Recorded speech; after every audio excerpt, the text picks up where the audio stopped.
ಬಂಟ್ವಾಳ ತಾಲೂಕಿನ ವಿಟ್ಲ ಮುಡ್ನೂರು ಗ್ರಾಮದ ಕಂಬಳಬೆಟ್ಟು ನೂಚಿಯಲ್ಲಿ ಕಾರ್ಯಾಚರಿಸುತ್ತಿದ್ದ ಸಿಡಿಮದ್ದು ತಯಾರಿಕಾ ಘಟಕದಲ್ಲಿ ರಾಸಾಯನಿಕ ಮಿಶ್ರಣದಲ್ಲಿ ಸಮಸ್ಯೆಯಾಗಿ ಸ್ಫೋಟ ಸಂಭವಿಸಿದ ಘಟನೆ ನಡೆದಿದೆ. ಕಳೆದ ಹಲವಾರು ವರ್ಷಗಳಿಂದ ಅಬ್ದುಲ್ ಗಫೂರ್ ಎಂಬುವರು ಶೆಡ್ ನಿರ್ಮಿಸಿ ಸಿಡಿಮದ್ದು ತಯಾರಿಕೆ ಮಾಡ್ತಾ ಇದ್ರು.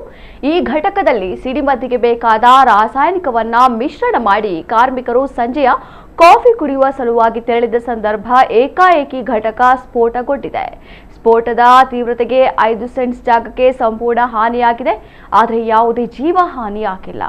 ಘಟನೆ ನಡೆದ ಕೂಡಲೇ ನೀರು ಹಾಕಿ ಬೆಂಕಿ ಆರಿಸುವ ಕಾರ್ಯವನ್ನ ಮಾಡಲಾಯಿತು. ಘಟನೆಯಿಂದಾಗಿ ಆಸುಪಾಸಿನ ಕೆಲವು ಮನೆಗಳಿಗೆ ಹಾನಿಯಾಗಿರುವುದಾಗಿ ಮಾಹಿತಿ ಲಭಿಸಿದೆ.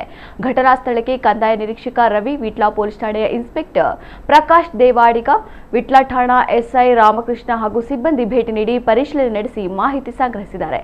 ಘಟಕದಲ್ಲಿ ಸಂಭವಿಸಿದ ಭಾರೀ ಸ್ಫೋಟ ಘಟನೆಯಿಂದಾಗಿ ಜನರು ಬೆಚ್ಚಿ ಬಿದ್ದಿದ್ದಾರೆ.